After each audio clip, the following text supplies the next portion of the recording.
तो यार अगर तुम भी बीएसएफ की तरफ से होने वाली इस भर्ती में शामिल होना चाहते हो तो तुमको इस वीडियो को ज़रूर देखना चाहिए। तो यहाँ पे सरकार की तरफ से 2 वैकेंसीज जारी हुई, हेड कांस्टेबल के लिए और एएसआई पोस्ट के लिए। बीएसएफ, सीआईएसएफ और अदर तरीके के जो फोर्सेस होती है उसमें प्रेफरेंसेस आपको अलग अलग मिल जाएंगी चेक करने के लिए, और कैसे इसको फॉर्म फिलअप करना है उस वीडियो में मैं तुमको बताने वाला हूँ। तो चलिए बढ़ते हैं वीडियो की तरफ। तो सबसे पहले जब तुम इसकी ऑफिशियल वेबसाइट पे आ जाओगे तो तुम्हें कुछ ऐसा देखने के लिए मिल जाएगा इंटरफेस, जहाँ पे जमाने के कुछ फ़ोटोज़ देखने के लिए मिल जाएंगे जो कि काफ़ी इंस्पायरिंग फील कराता है।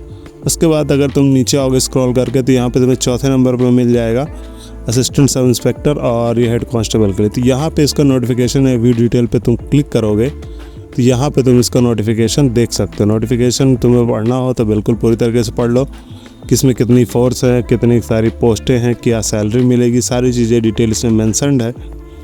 तो ये आप यहाँ पे इसका एक बार नोटिफिकेशन ज़रूर पढ़ सकते हो। और अगर आपने पढ़ लिया तो अब आते हैं फॉर्म अप्लाई की तरफ। तो सबसे पहले जैसे तुम मेन पेज में आ जाओगे तो यहाँ पे तुमको अप्लाई वाले बटन पर क्लिक करोगे तो यहाँ पे तुमको फिल करना होगा पर्सनल इन्फॉर्मेशन, जिसमें आपको अपना नाम, जो भी आपका नाम है क्लास 10th की मार्कशीट के हिसाब से, ना कि आधार के हिसाब से। इस बात का आपको याद रखना होगा कि आपको क्लास 10th के डाटा के हिसाब से आपको फिल करना है। उसके बाद आपको अपना मोबाइल नंबर फिल करना है, जो भी आपका मोबाइल नंबर उसको फिल करना है। उसके बाद ईमेल फिल करनी है, जो भी आपकी ईमेल है। उसके बाद गेट ओटीपी पे क्लिक करोगे। जैसे आप ओटीपी पे क्लिक करोगे तो आपके फ़ोन और ईमेल पे दोनों जगह ओटीपी चली जाएगी।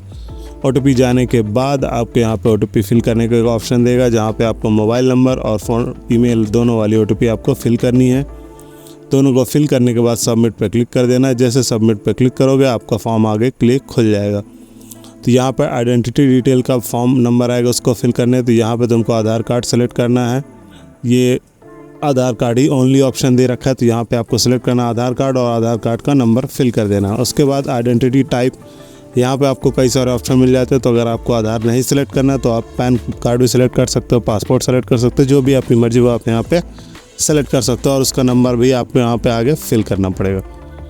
उसके बाद जो एडिशनल इन्फॉर्मेशन, उसमें आपको अपनी डेट ऑफ बर्थ जो भी है, और ये भी क्लास 10th के मार्कशीट के हिसाब से रहेगी, तो आपको इसका विशेष ध्यान देना है। उसके बाद जो भी आपके पिताजी का नाम है वो आपको यहाँ पे फिल करना है। जो भी आपकी माताजी का नाम है आपके 10वीं की मार्कशीट में आपको वो फिल करना है। उसके बाद आप कौन से जेंडर पे हैं, मेल है फीमेल है, वो आपको सेलेक्ट करना। और वैवाहिक स्थिति, मैरिड है, अनमैरिड है, डिवोर्सी है, क्या है, क्लियरली आपको यहाँ पे बताना पड़ेगा। उसके बाद पूछेगा कि आपके पास डोमिसाइल सर्टिफिकेट है, बोले तो निवास प्रमाण पत्र है। तो अगर आपके पास है तो यस करेंगे, उसकी डिटेल फिल करेंगे, और अगर नहीं है तो आपको नो करके आगे बढ़ जाना है। रिजर्वेशन में आएंगे, यहाँ पे आपको सबसे पहले रिलीजन सेलेक्ट करना है, आप किस धर्म के हैं, तो हिंदू मुस्लिम जो भी आप हैं वो सेलेक्ट करना है। उसके बाद आपको कैटेगरी सेलेक्ट करनी। कैटेगरी में अगर आप जनरल सेलेक्ट करते हैं तो आपको बाकी डिटेल नहीं फिल करनी पड़ेंगी, क्योंकि कास्ट सर्टिफिकेट उसमें नहीं बनता है। पर अगर आप ओबीसी, एससी, एसटी या ईडब्ल्यूएस भी सिलेक्ट करते हैं तो आपको बाकी उसकी सारी डिटेल फिल करनी होगी। तो यहाँ पे हम ओबीसी सेलेक्ट करते हैं, उसमें पूछ रहा है कि आप नॉन क्रीमी लेयर से संबंधित हैं, तो आपको यस करना है, नो करना है। उसके बाद आपको सर्टिफिकेट नंबर यहाँ पे फिल करना है। जो आपके पास सर्टिफिकेट है उसमें एक नंबर होगा, प्रमाण पत्र संख्या जिसे बोलते हैं, उसमें लिखा होगा, आपको स्क्रीन सामने देखने के लिए मिल भी जाएगा। तो यहाँ पे जिस नंबर इसको आपको यहाँ पे फिल करना है। उसके बाद पूछेगा कि किस राज्य ने इसको जारी किया, मतलब आप किस राज्य से इसको बनवाया हुआ था। आप यूपी के हैं तो यूपी, एमपी है एमपी, तो जहाँ से भी है आप उसको आपके यहाँ पर सेलेक्ट कर देना है। उसके बाद ज़िला पूछेगा, किस ज़िले से आपने इसको बनवाया, मतलब किस ज़िले में आप रहते हैं। उसके बाद आपसे पूछेगा किसके द्वारा जारी किया हुआ, तो जाति प्रमाण पत्र जनरली तहसीलदार के द्वारा ही जारी किया जाता है, तो उसको आपको वहाँ पर सेलेक्ट कर लेना है। उसके बाद उसकी डेट पूछेगा कि किस डेट को आपका ये इशू हुआ, तो आपको यहाँ पे डेट फिल कर देनी। उसके बाद पूछ रहा है कि भर्ती का तरीका, तो भर्ती का तरीका में आपको डायरेक्ट एंट्री सेलेक्ट कर देना। डायरेक्ट एंट्री इसलिए क्योंकि यहाँ पे ना आप एक्स सर्विसमैन है, ना ही किसी अदर तरीके के पहले से आर्मी से जुड़े हुए हैं, तो ये उनके सारे लिए है।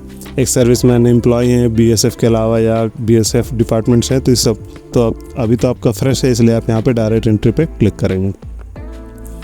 उसके बाद आपसे पूछेगा क्या भूतपूर्व सैनिक है, तो यहाँ वगैरह हैं तो यस करना, नहीं है तो नो करेंगे। डिपार्टमेंटल है तो भी आपको यस करके उसकी डिटेल फिल करनी है, अगर नहीं है तो नो करके आगे बढ़ना है।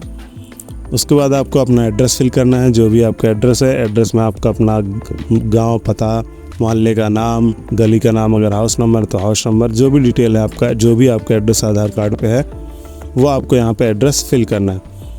इसके बाद आपको अपना पिन कोड डालना है। पिन कोड डालने के बाद आपको अपना राज्य सेलेक्ट करना है, आप किस स्टेट के हैं। उसके बाद आपको अपना ज़िला सेलेक्ट करना है, ज़िला आप किस ज़िले के निवासी हैं, कि क्या आपके गांव का शहर का क्या नाम है। उसके बाद आपका थाना क्या लगता है वो आपको यहाँ पे फिल करना है, थाना, तहसील, डाकघर, सारी चीज़ें आपको यहाँ पे फिल करनी होगी।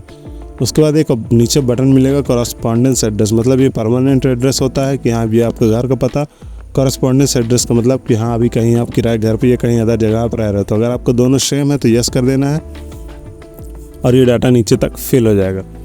उसके बाद जैसे फिल करके आप आगे बढ़ेंगे तो अब आपसे यहाँ पे फिजिकल स्टैंडर्ड पूछेगा, तो यहाँ पे आपको अपनी हाइट बतानी है, चेस्ट बताना और वेट बताना है। तो अगर आपका डिटेल आपको नहीं पता तो आप किसी से नपवा लें या आप चेक करवा लें, उसके बाद यहाँ पे फिल करेंगे। उसके बाद पूछेगा ब्लैक लिस्ट वाला, अगर आपके पास आपके खिलाफ़ कोई क्रिमिनल केस तो नहीं है, आप गुजरात दंगों में शामिल तो नहीं थे, या आप जम्मू कश्मीर से तो नहीं बिलोंग करते, तो ये सारी चीज़ें आपको फिल करनी। हमारे केस में नो है तो आप यहाँ पे नो करके आगे बढ़ जाएंगे। सेव और नेक्स्ट पे जैसे आप क्लिक करोगे तो यहाँ पे आप क्वालिफिकेशन डिटेल पूछेगा, जहाँ पे आपको सबसे पहले अपना 10th की डिटेल फिल करनी है। 10th वाला ऑप्शन सबसे पहले दिए रखा तो उसको आपको सेलेक्ट करना है। उसके बाद सर्टिफिकेट नंबर, जो भी आपका मार्कशीट है उसमें राइट हैंड पे लिखा होगा, आपको स्क्रीन में दिख रहा होगा, और साथ ही साथ आपको बताना है कि किस ईयर में आप पास आउट है। जिस ईयर में आप पास आउट है आपको वो सेलेक्ट करना है, किस राज्य से पास आउट है वो फिल करना है, और उसके बाद कौन सा बोर्ड है, CBSE, ICSE या स्टेट बोर्ड। अगर आपको स्टेट बोर्ड तो स्टेट बोर्ड, CBSE तो CBSE, ICSE तो जो भी आपको बोर्ड हो आप यहाँ पे सेलेक्ट करते वक्त आप इस बात का विशेष ध्यान दीजिएगा, नहीं तो गलत हो जाएगा। उसके बाद ऐड वाले बटन पर क्लिक कर देना है, तो ये आपका डाटा ऐड हो जाएगा। सेम तरह आपको 12th का डिटेल फिल करना है, वहाँ पे 12 सेलेक्ट करना है, सर्टिफिकेट नंबर फिल करना है, किस साल में आपने पास किया वो फिल करना है, किस राज्य से आपने पास किया और किस बोर्ड से आपने पास किया। ये सारी चीज़ आपको सेलेक्ट करने के बाद ऐड पर क्लिक कर देना है। जैसे ऐड पर क्लिक करोगे आपकी दोनों डिटेल फिल हो जाएंगी। उसके बाद सेव करके आगे बढ़ेंगे तो फिर क्या पूछे कि आप एम्प्लॉई हैं, तो अगर आप हैं तो यस, नहीं है तो नो करके आगे बढ़ेंगे। उसके बाद यहाँ पे डॉक्यूमेंट अपलोड करने का, अब आपने वहाँ पे OBC या EWS सेलेक्ट किया होगा तो यहाँ पे EWS भी अपलोड कराएगा। सबसे पहले आपको फ़ोटो, साइन, हाई स्कूल और 12वीं मतलब 10th और 12th, साथ ही साथ अगर आपका OBC है या SC/ST तो आपको कास्ट सर्टिफिकेट, और अगर आपने EWS लगाया तो आपको ये अपलोड करना पड़ेगा। वहाँ पे निवास का प्रमाण पत्र अगर आपने यस किया तो आपको निवास भी अपलोड करना पड़ेगा। तो सारी चीज़ें आपको अपलोड कर देनी है। जो फ़ोटो का साइज़ होगा वो 30 से 100 KB के बीच, साइन की बात करें तो 20 से 50 KB के बीच, और बाकी सारे डॉक्यूमेंट आपको 30 से 100 KB के अंदर होने चाहिए। फॉर्मेट में आप JPG, PDF कोई भी सिलेक्ट कर सकते हो। उसके बाद आपको अपना डॉक्यूमेंट सारे एक करके अपलोड कर देना है। अपलोड करने के बाद आपको डिक्लेरेशन पर टिक करना है और सेव और नेक्स्ट पर क्लिक कर देना है। जैसे सेव और नेक्स्ट पे क्लिक करेंगे आपके आगे दूसरा डिटेल खुल के आ जाएगी, आपको उसको फिर से फिल करना होगा। तो जैसे आगे बढ़ेंगे तो यहाँ पे तुमसे पूछेगा कि किस पोस्ट के लिए तुम अप्लाई कर रहे हो। तो यहाँ पे 2 पोस्ट है, जैसे मैंने शुरू में बताया, असिस्टेंट सब इंस्पेक्टर और एक है हेड कांस्टेबल। तो अगर आप जो भी जिसके लिए भी अप्लाई करो उसको आपको यहाँ पे सेलेक्ट करना होगा। मैं हेड कांस्टेबल के लिए अप्लाई कर रहा हूँ तो उस पर तुम्हें सेलेक्ट करना होगा। उसके बाद पूछेगा क्या तुमने 12th कर रखा है, तो अगर 12th आपने कर रखा है तो आपको यस करना होगा, क्योंकि अगर आपने नहीं कर रखा है तो आप उसके लिए अप्लाई ही नहीं कर पाओगे, तो आपको यहाँ पे यस करना है। उसके बाद फिजिकल कैटेगरी में आपसे पूछेगा, फिजिकल कैटेगरी में जहाँ पे फिजिकल स्टैंडर्ड के अंदर, तो यहाँ पे दे रखा है कि अगर आप किसी सिक्किम, नागालैंड, अरुणाचल प्रदेश या मणिपुरी किसी अदर नॉर्थ साइड के स्टेट में से हैं तो आपको वो सेलेक्ट करना है, फर्स्ट नंबर। अगर आप ST कम्युनिटी से हैं, SC कैंडिडेट हैं, अगर आप ST कैंडिडेट हैं तो आपको सेकंड नंबर सेलेक्ट करना है। उसके अलावा अगर आप कोई अदर कैंडिडेट है तो आपको थर्ड नंबर सेलेक्ट करना है। तो यहाँ पे हम थर्ड नंबर सेलेक्ट करेंगे, क्योंकि हम ना ही सिक्किम, मणिपुर से हैं, ना ही हम ST कैंडिडेट हैं, तो इसलिए हम यहाँ पे थर्ड नंबर सेलेक्ट करेंगे। बाकी आपकी जो हाइट है, वेट है, वो ऑटोमेटिक फिल रहेगी, क्योंकि वो पहले फिल कराया जा चुका है। उसके बाद अपलोड क्वालिफिकेशन डॉक्यूमेंट, तो यहाँ पे डॉक्यूमेंट में आपको 12th अपलोड करना है, क्योंकि जिसकी क्वालिफिकेशन है फॉर्म फिल करने की वो 12th ही है। आपको 12th पास होना चाहिए, तभी आप यहाँ पे इसको फॉर्म को अप्लाई कर पाएंगे। इसलिए आपको यहाँ पे सिर्फ 12th का डॉक्यूमेंट है वो आपको अपलोड कर देना है। उसके बाद पोस्ट प्रेफरेंसेस यहाँ पे दे रखा है, तो यहाँ पे आपको अपनी प्रेफरेंस के हिसाब से सेलेक्ट करना है। तो यहाँ पे जो प्रेफरेंस आप सेलेक्ट कर रहे हैं तो ये इसके लिए है ताकि कल के दिन अगर आपको सिलेक्शन होता है तो आप किसको प्रेफरेंस देंगे, किस में जाना चाहेंगे, BSF में, CRPF में, CISF में, SSB में, तो ये आपको सेलेक्ट करने का एक ऑप्शन दे रहा है। पर अगर आप कंफ्यूज हो रहा है कि हमको कौन सा सेलेक्ट करना है तो एक बार नोटिफिकेशन चेक कर लेना। नोटिफिकेशन में आपको देख पाओगे कि पोस्ट जिसमें ज़्यादा हो उसको आपको पहले सेलेक्ट करना, ताकि आपके चांसेस बढ़ जाएं सेलेक्ट होने के। तो आप पोस्ट वाइज देख सकते हो हेड कांस्टेबल की कि किस में सबसे ज़्यादा, उसी हिसाब से रैंकिंग कर लेना। 1 to 6 बहुत मुश्किल काम नहीं है, उसके हिसाब से आप यहाँ पे प्रेफरेंस अपनी सेलेक्ट कर देना।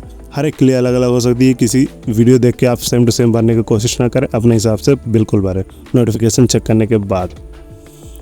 तो तुमको ये सारी चीज़ें कर लेनी, उसके बाद सेव और नेक्स्ट पे क्लिक कर देना। सेव और नेक्स्ट पे जैसे क्लिक करोगे तो आपका फॉर्म का एक बार प्रीव्यू होगा, मतलब आप एक बार पूरा फॉर्म चेक कर लेना कि कैसे कैसे है, आपका पूरी डिटेल सही है या गलत है, तो ये आप एक बार चेक कर लेना। उसके बाद चेक करने के बाद नीचे आओगे, आपको यहाँ पे सारा डिक्लेरेशन फिल करना है। डिक्लेरेशन के यहाँ भैया हमने पूरा फॉर्म चेक कर लिया, हम बिल्कुल सही देख चुके हैं। उसके बाद आपको अपने यहाँ पे प्लेस फिल करना है, किस प्लेस से आप फॉर्म भर रहे हो वो आपको सिलेक्ट फिल कर देना है। उसके बाद सेंटर आपको ऐसा सेलेक्ट करना है जो आपके घर से पास हो, ताकि आपको ज़्यादा दिक्कत ना होती। हमारे केस में यहाँ पे प्रयागराज अवेलेबल है, तो हम प्रयागराज सेलेक्ट कर ले रहे हैं। उसके बाद जिसकी फ़ीस है 147 रुपये, हालांकि दिखाओ 100 रुपये रहा था, पर यहाँ पे 147 रुपये 20 पैसे कट रही है, तो इसके हमको एक फ़ीस पेमेंट करनी होगी। नीचे डिक्लेरेशन पे क्लिक करके मेक पेमेंट पे क्लिक करेंगे। पे नाउ पे जैसे तुम क्लिक करोगे सामने तुम्हें पेमेंट का ऑप्शन मिल जाएगा, जहाँ पे तुमको फ़ीस पेमेंट करनी है, और इसका जो फीस पेमेंट के बाद जिसकी PDF होगी उसको आपको सेव करके रख लेना फ्यूचर रेफरेंस के लिए, ताकि जब आपका एडमिट कार्ड आएगा तब ये आपको काफ़ी काम आएगा। तो आई होप तुमको चीज़ें समझ में आ गई होंगी। फिर भी अगर कोई डाउट हो तो कमेंट सेक्शन में कमेंट करके पूछ सकते हो।